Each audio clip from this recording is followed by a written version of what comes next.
Just a brief update about the general world crisis, and I'm going to focus in this program today on the darkening economic picture.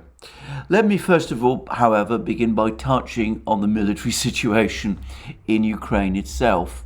We're getting more news about the Russian campaign against Ukraine's transport and fuel infrastructure. It seems the entire train system in western Ukraine is at an essential standstill after Russian missile strikes on crucial component parts of Ukraine's railway network. And there is, of course, as I've discussed in previous programs, a gathering fuel crisis with cars and vehicles short of petrol, diesel across Ukraine, which is inevitably going to at some point bring about a standstill in deliveries to the Ukrainian military. Now, the Ukrainians, of course, are not sitting by idly whilst this situation deteriorates. They're trying to import oil and oil products from the European Union. We'll come to that in a moment. And, of course, they're trying desperately to protect their rail system, to try to find ways of repairing their railway stations, their railway system, though it's difficult to see how they can do so faster than the Russians can destroy it. So this is the pattern, the kind of logistical aspect of the war. It's taken the Russians some time to get round to doing this. But of course, we come back to the statements that the Russians were making at the outset of the war, that they would be targeting Ukraine's military infrastructure, not its civilian infrastructure. The fact that the Russians are attacking Ukraine's train network and its oil and fuel supply system is, in my opinion, consequent upon two things. Firstly, the fact that the Western powers have been trying to resupply Ukraine with military equipment. That obviously explains the targeting of the rail network. And secondly, of course, Ukraine's own strikes against various facilities on Russian territory, particularly in places like Belgorod and Kursk, even though I should say that in the overall scheme of things on the part of the Russian economy and military system, these Ukrainian attacks, unlike the Russian ones on Ukrainian facilities, are mere pinpricks. In fact, they're so misconceived that I do wonder why Ukraine carries them out at all. And I can't help but think that apart from the fact that they're presumably intended to be morale boosters, they're presumably intended also to impress Westerners with the appearance of Ukraine still bravely fighting.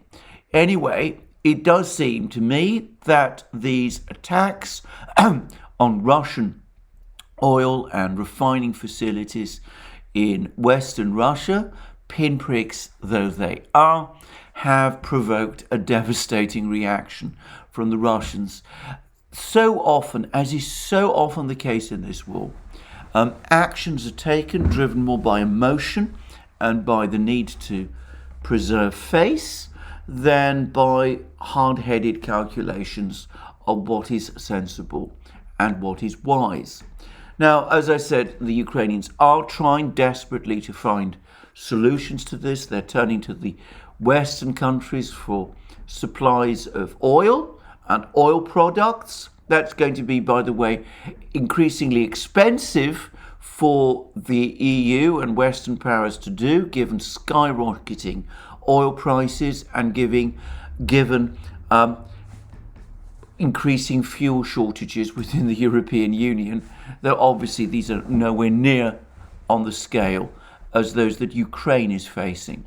The European Union, of course, can easily afford to pay these extra costs, but with the transport network now coming under so much attack, one really does wonder how much of this these oil products, including as well as the arms products, will find their way through.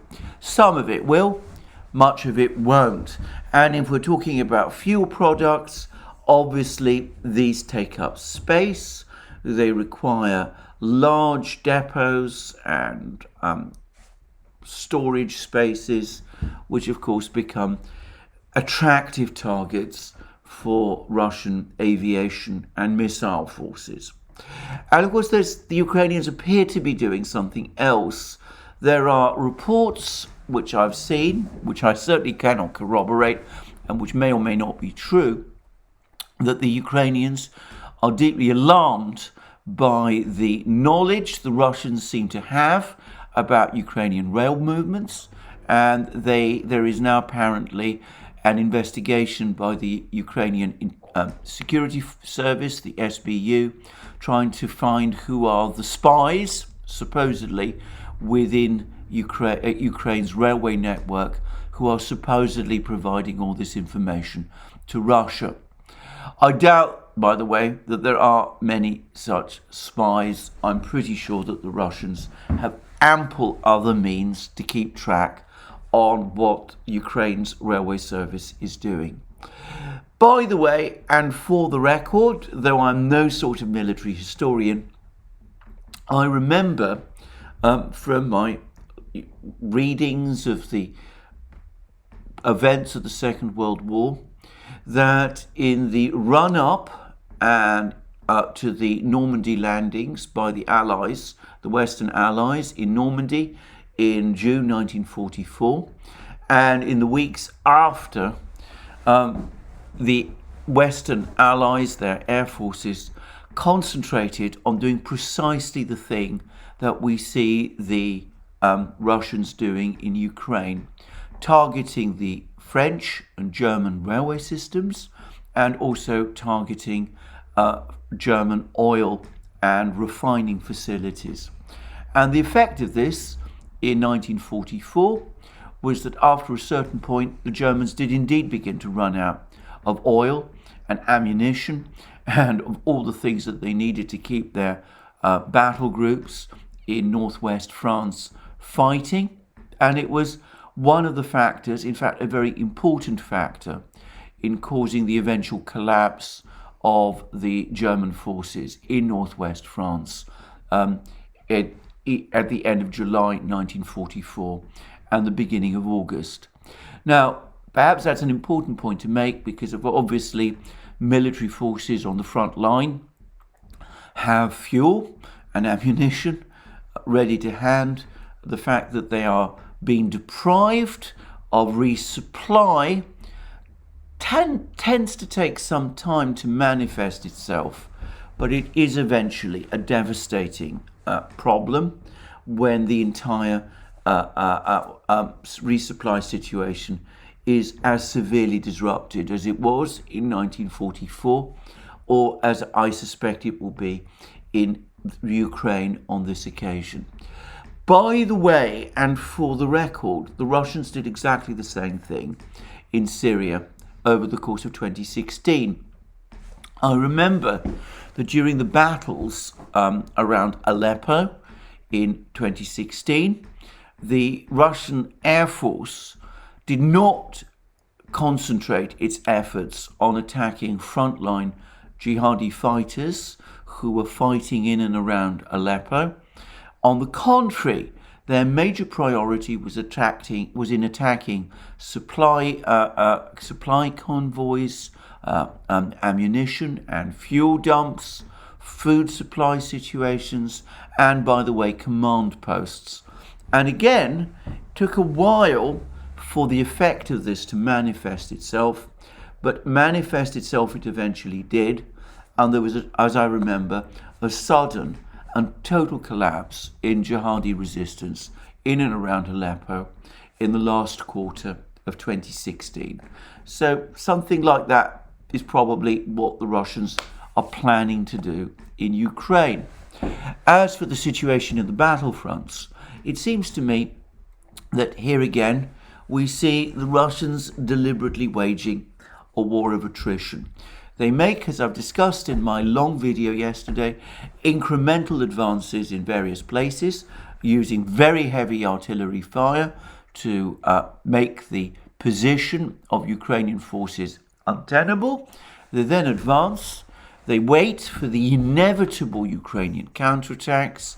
The Ukrainians throw Ukrainian forces into these counterattacks, only for the Ukrainian forces to be severely devastated, principally by Russian artillery fire.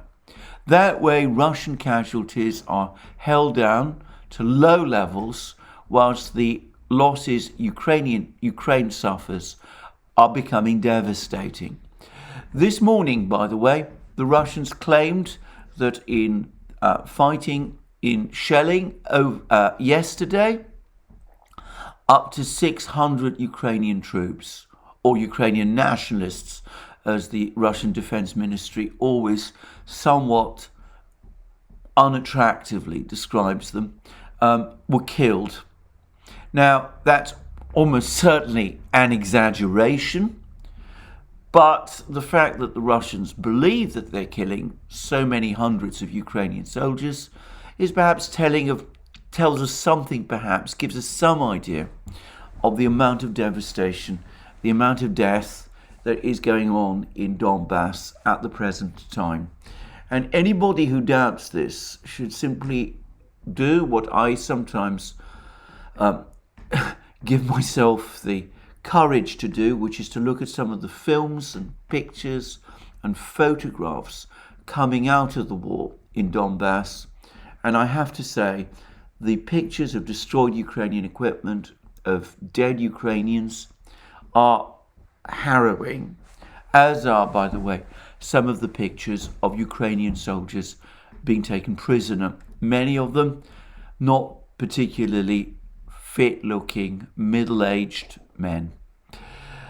Incidentally, whilst on this topic of the fighting in Donbass, the invaluable Jacob Duran made an excellent point in a video, or rather not in a video, on his website, the Duran Report, which is that though we now see lots of pictures of Ukrainian soldiers who have been taken prisoner by the Russians, it is some time since the Ukrainians have provided comparable pictures of Russian soldiers being taken prisoner.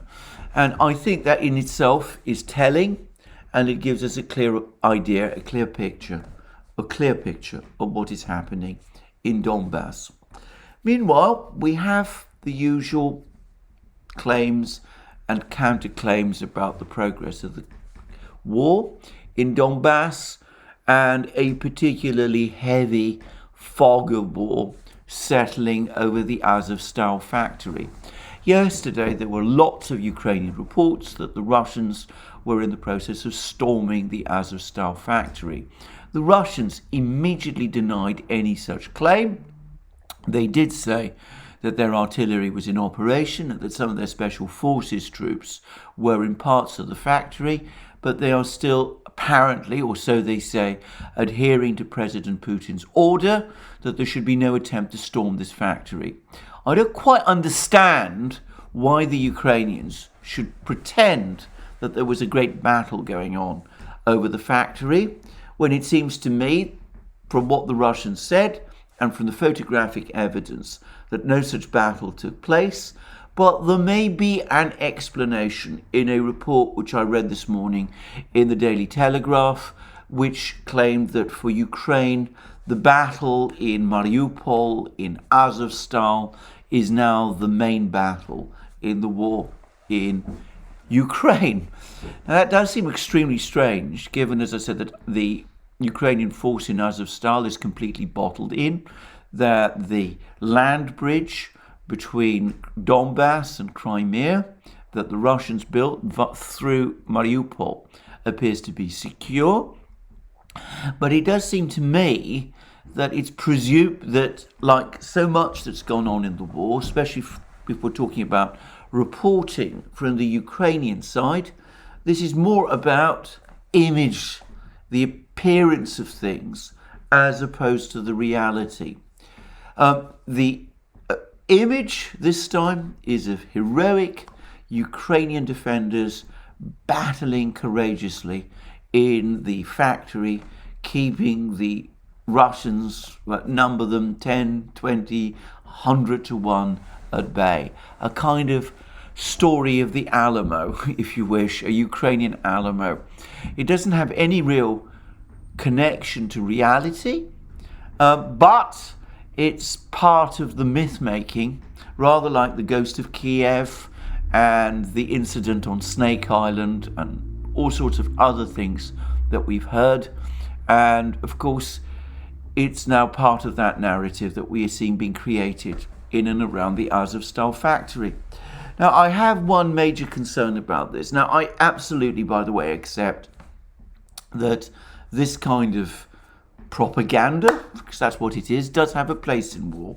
I mean, it's not unusual for each side to try to claim heroism on the part of its soldiers, to talk up its own victories, downplay its defeats, and perhaps engage in a certain amount of fictional exaggeration.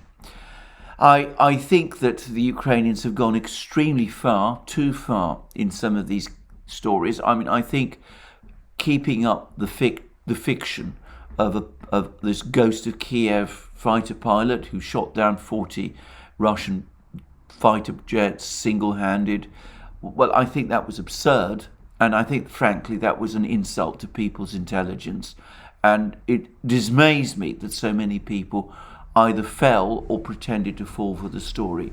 I still find it bizarre that Ukraine persists in preserving the legend of the heroic stand of its border guards on Snake Island when they appear to have surrendered almost immediately. But at least you could argue that those particular stories, the Ghost of Kiev, the heroic stand on Snake Island, well, they didn't cause anyone to die. The story of the heroic defense of Azovstal is another matter entirely, because it's becoming increasingly clear that Ukraine is not going to let these people do what they need to do, which is surrender. It's going to try to pressure them to keep on fighting to the last man and perhaps to the last civilian, if there are still civilians in the factory. I'll turn to that in a moment. And I really don't see the logic or point of that. That seems to me a heartless thing. It seems to me an act of extraordinary cruelty to subject people in the factory to that kind of outcome, to expect them to make a pointless last stand when the result is loss of life. In fact, I find this so wrong that I'm going to say straight away that I think it is callous, it is cynical, and it is immoral.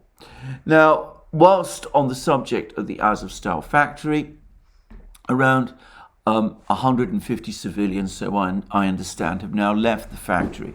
That is significantly fewer than the 1,000 civilians that the Ukrainians at various times have claimed are actually in the factory. But I read reports, these are Russian reports, which I cannot obviously confirm, and perhaps they're not true, that the civilians who have actually left have apparently been saying that, to their belief, there were only around 150 civilians in the factory at all. So it may just be that most of the civilians have actually now left the factory. But there's another report which contradicts that, and which, if true, and I really want to stress again, it may not be true, I find deeply disturbing. This is that the Ukrainian troops in Azovstal, who admit that they are now running desperately short of supplies, have apparently said that they will only allow the remaining civilians under the factory to leave if they are provided with a ton of food in return.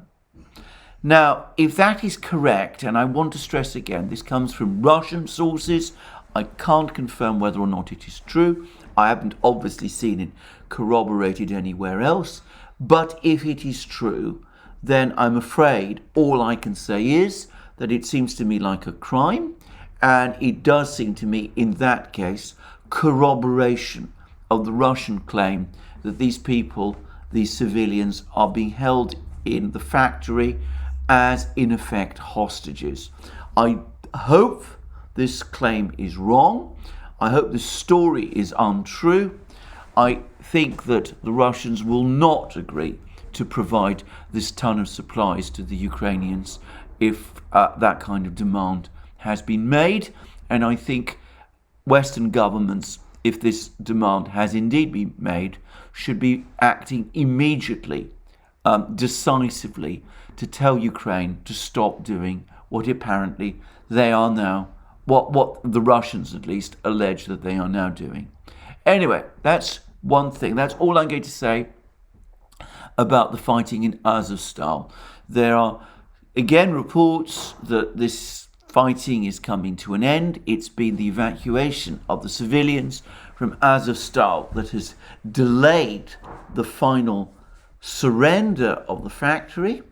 And I will say, just as a sort of appendix, that one does wonder how Ukraine will explain the loss of the factory, of the defeat of the remaining Ukrainian troops in Mariupol when it does occur.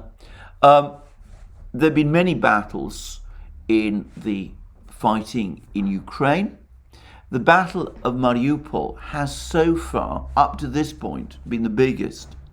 Ukraine has decisively lost, and once the Azovstal factory falls, it will have lost totally. Ukrainian losses in Mariupol have been extremely high, and it will all have been for nothing. Moreover, it does all remind me of something that happened way back in an earlier period of fighting in Donbass in 2015. I can remember that in 2015, in January and February 2015, when Ukraine launched an offensive to try to defeat the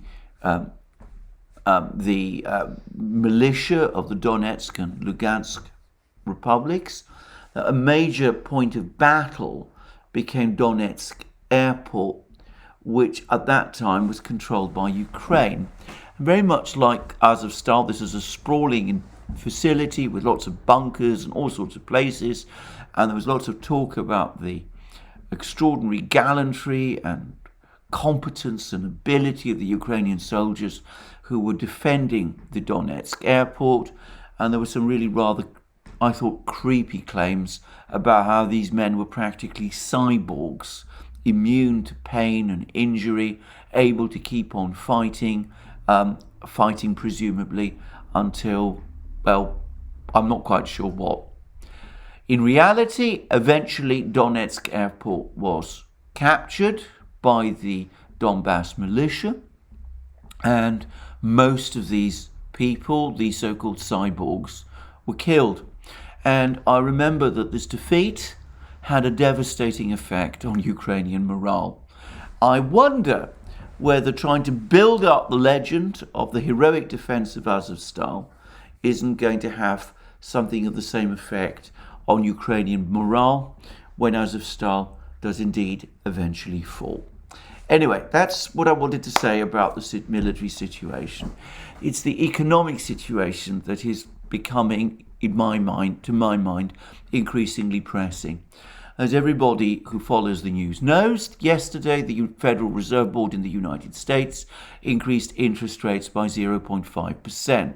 Not a huge increase, not one that's going to make an enormous difference in the economic situation, but an increase nonetheless, the biggest increase the Federal Reserve Board has carried out for many, many years, and it's been matched this morning by an increase of British interest rates to 1%. And the chair of the Federal Reserve Board, Jerome Powell, talked about an inflation spiraling upwards, of the need to bring it under control, and we're hearing much the same thing in Britain. And there's been a whole slew of increasingly bad economic news in Britain. Firstly, and I take this now from the Financial Times. Firstly, the Bank of England has now said that it expects the British economy to go into recession in the second half of this year. Well, I personally think it almost certainly is already in recession, but this is what the Bank of England says. I think it's highly likely that the United States is probably already in recession too. Then we go on to read, then I'm now taking this purely from headlines. Rising energy and material prices hit UK businesses hard, official data show. That's from the Financial Times. Then further down, we go on to read that there's German and French factories hit by Ukraine war and supply bottlenecks. And going further in, German manufacturing orders and French factory output both fell more than expected in March, underlining how Russia's invasion of Ukraine, soaring commodity prices and lockdowns in China have weighed on the Eurozone economy. New orders for German industry fell 4.7% in March from February, according to data published by Statis on Thursday. The decline was higher than the 1.1% expected by economists. In other words, it was, well, almost 5 times higher. The main driver was a 6.7% fall in export orders for German manufacturers. Orders from outside the Eurozone fell further, dropping 13.7%. Separate data showed real turnover in German manufacturing declined 5.9% in March. All of that, by the way, suggests that Germany is also in recession. And then further on, inflation in Turkey nears 70% as cost of food and transport rises. Inflation in Turkey soared to an annual rate of almost 70% in April as high global energy prices and the weak lira fueled a surge in the cost of food, transport, and other basic needs. And we read that the inflation surge is driven by a steep rise in the cost of food and non-alcoholic drinks, which rose around 89% year on year, and transport, which is around 106%. Well, of course, Turkey is a special case. We have this extremely eccentric economic policy that President Erdogan follows. He considers interest rates to be a bad thing. But nonetheless, and notwithstanding, there's no doubt that the inflation surge in Turkey is partly caused by the worldwide inflation, for which, to stress again, the Biden administration and the governments in the Eurozone and in Britain bear the greatest responsibility. So we see this happening all over the world, and we see there's been an interesting article on responsible statecraft. That's the website of the Quincy Institute, also talking about the devastating effect of the war on the situation in terms of food, energy costs right around the world, and the disastrous damage this is doing to living standards right across the world.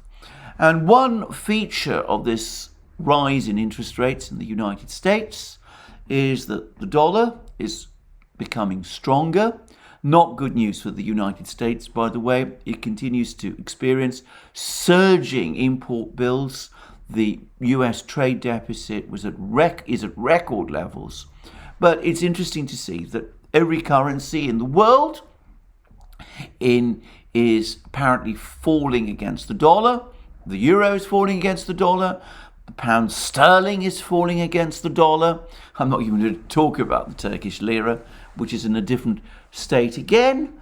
But one currency is continuing to strengthen against the dollar, and that is the ruble, which, as I am making this program, stands at 64.85 rubles to the US dollar.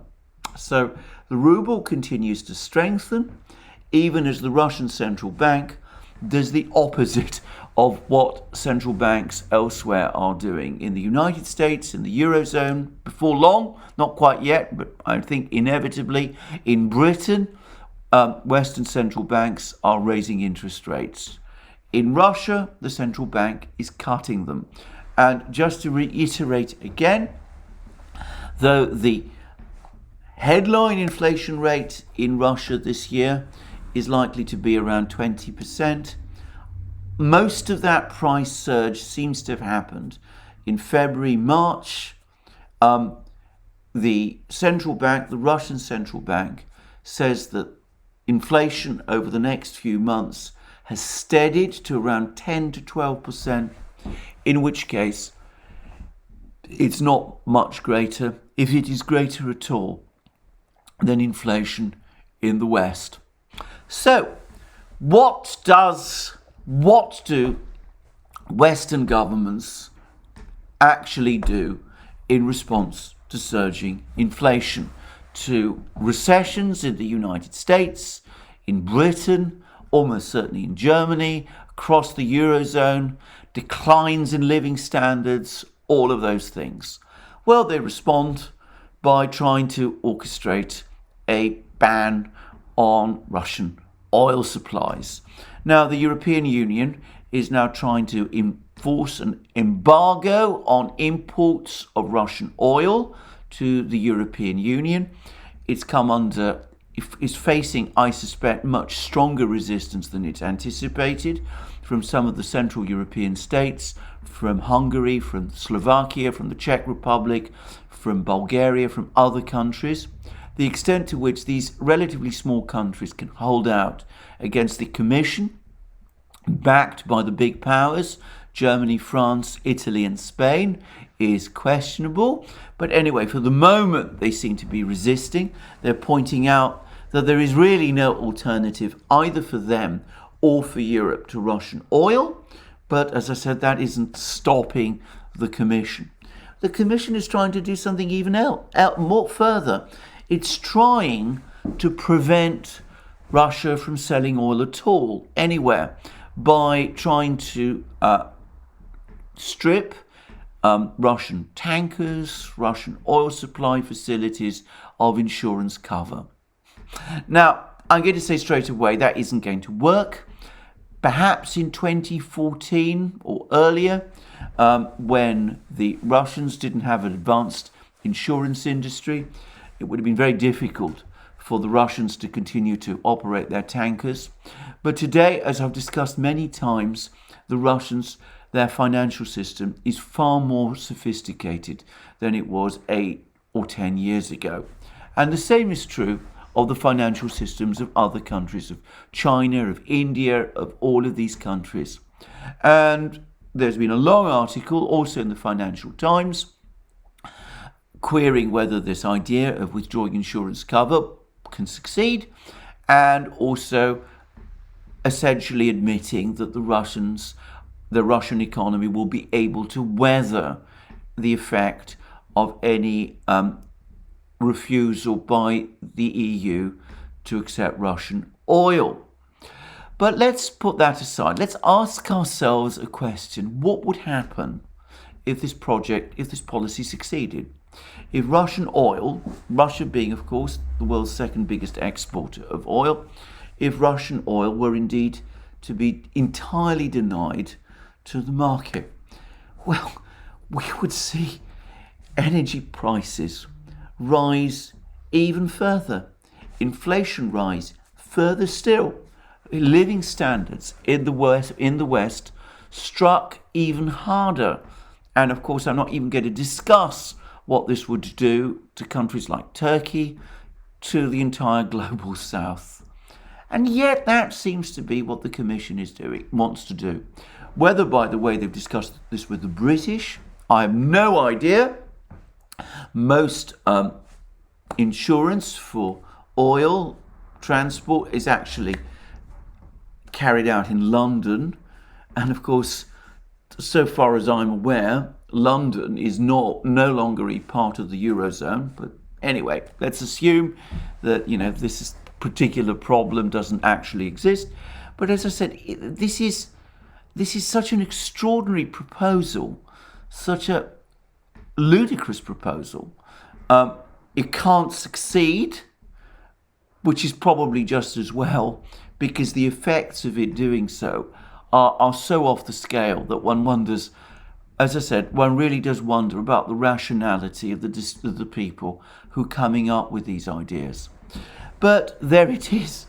They are so fixated now on this war of economic attrition with Russia that they are prepared to inflict ever greater damage on Western living standards, on Western economies, not to mention on people around the world, in the global south, wherever.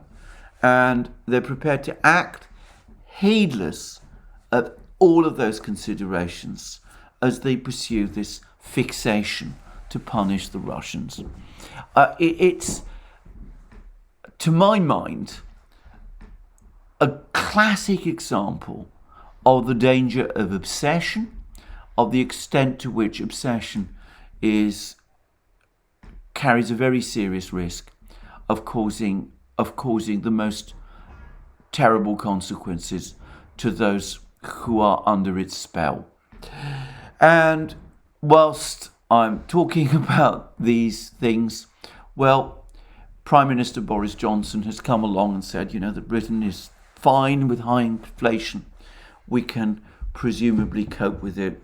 And he said this in a speech today, even as Britain is suffering the biggest decline in living standards since records began. And paradoxically, he's saying it on the same day that we have local elections here in Britain. I am going to add one final and very last point. Even if this crazy idea of stopping the Russians from exporting oil were to succeed, and it won't, it still wouldn't have the effects the Europeans expect.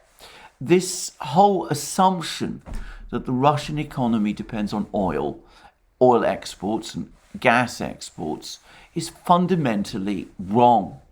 And it is based upon a misunderstanding of Russia's economic structure and a very, very exaggerated idea of the size of the oil and gas industry as a percentage of Russia's GDP. It's a big topic. I'm going to come to it later. But we are already seeing the Russians now adjusting to this new environment. And we've had a decision, an announcement today from Gazprom. And Gazprom has said that it is actually now going to divert half the gas that had originally been allocated for use for the Nord Stream 2 pipeline to developing the gas supply infrastructure in northwest Russia. The idea is that this part of Russia doesn't receive as much gas as it once did, and Gazprom will now focus on providing cheap gas once assigned to Nord Stream 2 to towns and cities and settlements and factories and businesses in this part of Russia, reducing eventually prices for gas there, providing these places with heating and energy, which will eventually boost the local economy. And Gazprom has pointed out that what that means is that even if Nord Stream 2 were ever reactivated, which is, by the way, doubtful, that means that it would only now receive half the amount of gas that it would have done if it had never been blocked at all. So the West, Europe, is losing access to Russian gas. It's having to import gas from all sorts of places. It's causing prices of gas to spike. I was reading, again, there's so many articles about this now, that the prices for liquefied natural gas in the United States are also now spiking because of the need to divert as much of this gas as Europe can absorb to Europe. So this is turning into an economic disaster. I wonder how much longer this is going to go on for. I suspect a very long time indeed. I wonder how much damage is going to be done. I expect a huge amount of damage. But that's the kind of policies we have. Those are the kind of leaders we have in the West. And the great tragedy, the real problem, is that with the political class across the West united in this obsession, there doesn't seem to be any way that we, the voters, can change it. Well, that's enough for me today.